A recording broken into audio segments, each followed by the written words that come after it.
Great. So let's dive right into it.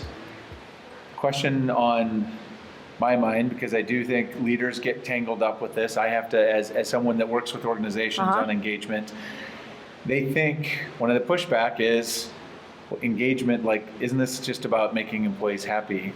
And that's almost meant to be dismissive, but I suspect you have a different perspective on this. So tell us what happiness has to do with engagement, performance, the other parts of making a human workplace. So first of all, the thing that I always say to leaders when I get that pushback is I get it. I spent 20 years of my life as an executive, technology executive, venture capital investor, and I thought that my job as a leader, what did it have to do with making people happy? I wanted them to work hard, I wanted them to have meaning, I wanted them to like roll up their sleeves and solve problems. So I've been there. And I think the first step for us is to not judge that, because leaders think that way because we live in a culture that doesn't treat happiness as anything really quite important. It's this thing we all want, but like if I look at culture, it's like, oh, be positive, smile all the time. Like that is not what it is. So the first thing I just want to like give permission to leaders to feel how they feel, because I understand why. But here's the reality. The reality is when we feel good, and I have a couple things to say about what that means, but when we feel good, research, and I'm not talking about one study or 5, mountains of research show, we perform at the top level of all of our performance parameters. Our analytics are better. We're more productive. We're more motivated. We're more resilient. We collaborate better. We come up with more creative ideas. We work harder and longer. So what I say to leaders is, do you like any of the things I just said? There is no leader who will say no. Right. To get there, you have to begin by helping your employees and your team build a foundation of emotional health, because you cannot get there without it. So it's not choose productivity or happiness, engagement or happiness. Your employee happiness is the furthest thing from fluff or extra. I actually talk to organizations about your employee happiness is the greatest unrealized asset that you have in your company. Because remember in the 90s, it was all about efficiency and productivity. Right. You know, like how do you run a meeting? Well, we've squeezed out all the productivity gains we can. I mean, all of us are working 12, 18-hour days. 80% of American employees say they either really stressed at work or overwhelmed. There is no more, forget about work-life balance. Everything is molded. So how do you get more productivity? How do you get your employees to have more creative ideas? How do you get them to be resilient through a lot of change and cultural change and company restructuring? You have to invest in their emotional health. So, okay, so tell me, we're going to get to the how-to in just a second, but what is emotional health? Great point. So the biggest myth that I am out there to bust is that happiness does not mean being positive all the time. That is a myth. That is a misnomer. It doesn't. We live in this culture that tells us like, turn that frown upside down or turn the negative into the positive. And we think happiness is like. That's not it. Of course, part of being emotionally healthy is the ability to experience joy, is the ability to, through gratitude, find positive things. But it also means learning how to embrace all of the different emotions that we feel as human beings, and to how do we have resilience to get through the difficult ones. Do you know that research shows that when you allow yourself to acknowledge a difficult emotion like stress and actually experience it, you feel it for a shorter amount of time and with less intensity. And so true emotional health is not just, yes, finding more joy, but it's also having the resilience to get through all the different emotions and all the different challenges that we have. And I think changing the leader's mindset around what that means is the first part of the battle. Because when we stop thinking of happiness as like, happy-go-lucky, and we recognize that it truly is the ability to both find the highlights and enjoy the good things in our lives, but it's also having the resilience to get through challenges. I think that begins kind of the mind shift of, oh, well, this is valuable. Interesting. So I'm hearing sort of there's like the ability to recognize and manage our emotions is a huge piece of it, because think about how many challenges you go throughout a workday, just one workday. Right. How many little challenges, and then there's big challenges. We need the ability to get through those challenges. So we need to learn how to, and this is part of what we teach as part of our work at a Happier Work program, and this is part of emotional health, is how do I deal with the stress that I feel? I can't not feel stress. Right. That's not possible, right?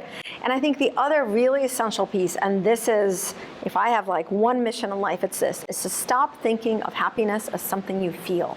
It's something you do. Emotional health is a skill. Happiness is a skill. And like any other skill, the more you practice, the better you get. So it's not a destination. It's not something you get to and then you're done.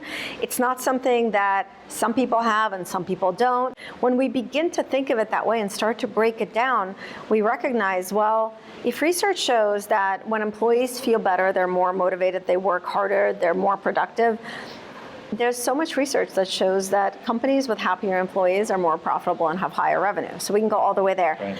And they're more resilient through challenges. And they cultivate a culture of psychological safety and collaboration that research shows comes up with more creative ideas.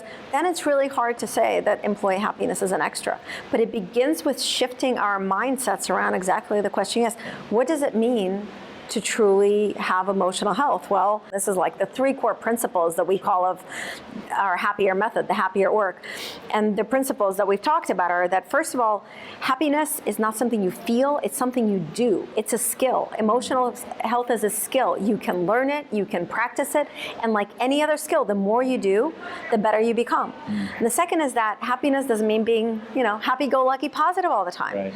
It also, true emotional health means we know and we have the skills to embrace all the different emotions that we feel, including the difficult ones that we feel all the time at work, and we have the resilience to get through them. And finally is that it's not a choice between productive employees and happy employees. Actually, employees who are happier, again, mountains of research shows that they're the more productive ones. They're the ones that roll up their sleeves to solve problems. They're the future leaders. And so when we help leaders understand the research, understand the data, and really start to think about this in a different way, I think that's the place to begin to shift how they think about engagement and employee happiness. What I've also, and it's not even just in the workplace. Part of what I'm assuming about your work too is like, if you can accomplish this in the workplace, there's also benefits to their lives beyond. Physical health improves, relationships improve. Well, all of these. Absolutely. And that's why I said at the beginning, like this idea of work over here, life over here, that's not the world we live in anymore. It's work life. We all one. And one of my favorite ways to think about this, I had an opportunity once to be at a round table with Jeff Bezos. And someone asked him about work-life balance. They you run this, one of the top companies in the world, but we also hear you're a great dad. Like, how do you balance? And he said, I hate that word balance, and I don't balance. I don't understand the word. He said, I think about energy. And so he said, when I have a great day at work and I feel like I do my best, I am the best dad there is. I am so engaged with my kids.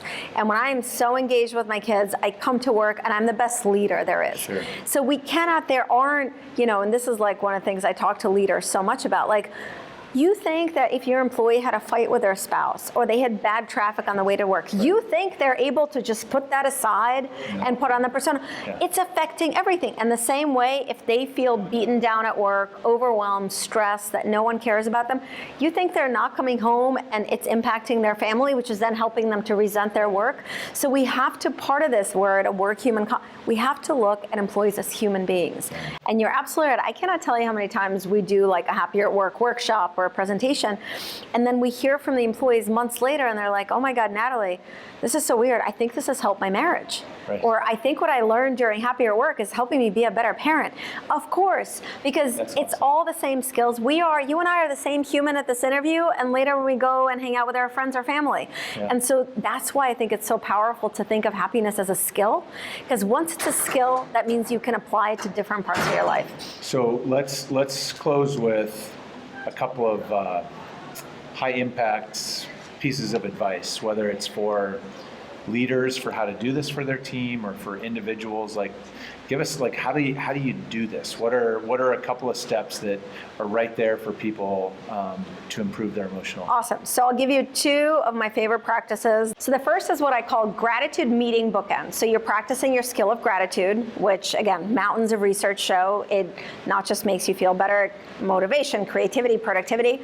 You begin and end a meeting by expressing authentic and specific gratitude to your colleague. You begin a meeting that way and you end a meeting that way. The essential piece there is that you are specific.